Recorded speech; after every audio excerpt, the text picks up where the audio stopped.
Seria dos homens sem as mulheres, que quando eu falei assim, poxa, eu não estava sabendo nem onde que estava o adoçante, nem açúcar mascavo, nem a colher de mexer o café, nem o pires. Eu peguei a colher de comer bolo e tal, a gente fica perdido. Um homem divorciado é um ser perdido quase 100% das vezes. Não sabe nada, para se botar em pé de novo é um trabalho enorme. E 90% das vezes foi o cara que quis se separar. Brigou para se separar. Quase fez violência para se separar, ou fez. Aí você diz, vai em paz, Deus te abençoe. Aí ele vai, sai daquela casa, nem sempre ajuda a mulher, se não tiver uma ação judicial para forçar a barra dele, ele não ajuda, mesmo que os filhos sejam dele. Quando os filhos não são dele, ele diz, não botei no mundo, não vou dar um tostão para filhos de outros. Não quer saber se viveu com aquela criança 10 anos, 12 anos, 15 anos, se a criança olhou para ele como pai e creu no amor dele. Não, é uma desobrigação horrorosa que eu encontro na maioria. E aí o cara vai caindo do apartamento para uma kit, não dá conta nem da kit, daqui a pouco ele está na casa da mãe, porque ele nem na roupa lavava, ele estava ficando fétido. O pessoal no trabalho começa a dizer, cara, o que aconteceu com você? Não, você não é o mesmo mais, a produção dele vai embora lá para baixo.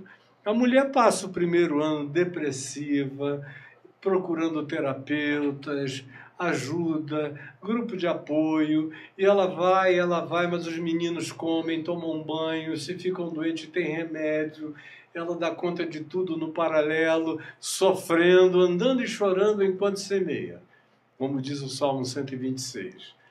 Mas daqui a 2 anos ela já está voltando com júbilo, trazendo seus peixes.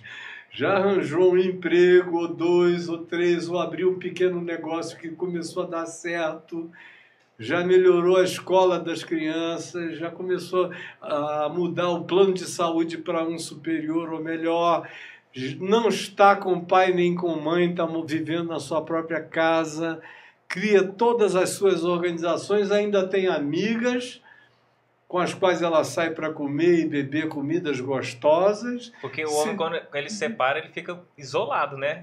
Se isola, às vezes, até dos amigos. Porque, às vezes, por exemplo, os amigos deles que eram casados, a mulher, não, você não vai ficar perto daquele dali. Aí o cara fica isolado. Ou então ele sai com aqueles amigos solteiros, ou que estão na mesma condição que ele, que em geral são os grandes bobões. Então, a situação dos homens nessa pós-modernidade, na chamada sociedade líquida, os homens estão dando o abraço dos afogados, um outro.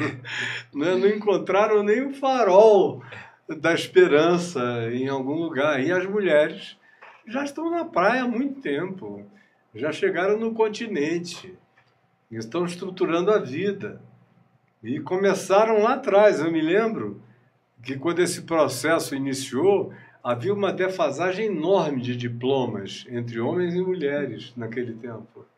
Só foi esse processo se acelerar mesmo, da idiotice masculina, que logo você viu as mulheres irem chegando a 40%, a 45%, a 50%, aí passarem os homens. Aí todo ano se acrescenta no mínimo 1 ou 2, 3 casas. Essa prevalência acadêmica, a preparação profissional das mulheres, e o cara fica apelando para a Bíblia. Né? Ele é ruim de chifra em todos os sentidos, não é carinhoso, não é agradável, não é parceiro, não é amigo, não é próximo, não é íntimo, não se solidariza. Ao contrário, aumenta o peso frequentemente da companheira, ela carrega mais. O filho está doente, é uma obrigação dela, os filhos não vão bem na escola, é uma cobrança que vai sobretudo para ela, tudo sobre ela. Enquanto eles só acham que são os provedores, não importa o quanto ela traga para casa. Parece que se ela trouxer um, e o homem trouxer um também, o um do homem vai ter mais peso do que o um da mulher. E se a mulher começa a trazer 2, incomoda até o Aí cara. pronto, aí a raiva começa, a disputa. deve estar me traindo, está dando para o chefe, ou está agradando a chefia de uma maneira especial, está ficando muito segura de si, vai me deixar. Aí começa a proibir algumas amizades, algumas amigas, não pode ir para fulana, também se divorciou já, eu não quero você andando com mulher com cabeça livre. Aí começa a podar, a sufocar, daqui a pouco a mulher está estrangulada, e ela ama esse idiota, que aí começa, quando é crente, começa a recorrer à Bíblia. Uhum. No mesmo contexto onde se trata de escravos e de senhores, se trata de machos e de fêmeas, de homens e mulheres. Mas é no mesmo mundo. De escravos e senhores vem homem e mulher, em equivalência de disparidade de direito. Então, para o escravo é aguente o seu patrão. Pedro chega ainda a acrescentar, mais do que Paulo, mesmo os torturadores, os que fazem mal, os abusadores, porque o patrão, o amo, tinha direito de dizer, tira a calça, baixa a calça, fica de quatro ali, porque eu vou fazer o que eu quiser com você. Um homem com outro homem, traz a tua mulher, eu estou gostando daquela tua filhinha de 14. Ela é minha propriedade, traz para mim aqui. E o cara tinha que fazer qualquer negócio. Nesse mesmo contexto de desigualdade total entre senhores e escravos, veio o homem e a mulher. Você vê que as mulheres viviam tão revoltadas, que o que Paulo diz é sede submissas. Porque a maioria delas, se pudesse, matava o cara. Ia embora para sempre. Havia um espírito de inquietação, de ansiedade no coração feminino enorme, pelo desrespeito, especialmente nos contextos de Paulo, que tinham a ver com a cultura judaica, também presente em boa parte das igrejas gentílicas de Paulo, tinha sempre judeus presentes. E com os seus hábitos judeus, com a sua cultura judaica. A última coisa que o Evangelho rompe na vida de uma pessoa é a cultura primitiva instalada nela. É a última coisa. O cara até compreende algumas antes, mas negar a cultura primitiva quando faz mal é difícil para ele, porque parece que ele está abandonando a própria alma, o pai, a mãe, a família, a vida, as raízes, tudo. E parece que é um direito adquirido eternamente, aquele tipo de coisa. A mulher tem mais é que obedecer.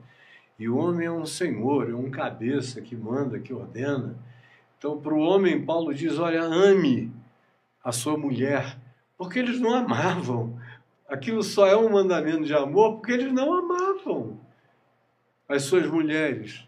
Eles as usavam, eram só objetos escravizados na conjugalidade, servas de alta categoria e classe. Então, as mulheres sejam submissas, não briguem com esses caras, não deixem, aguentem, por favor. É Paulo diante de uma situação totalmente irregular, de julgos desiguais, de relacionamentos iníquos, sem equidade, sem justiça, sem equanimidade, sem respeito mútuo, tentando diminuir o abismo.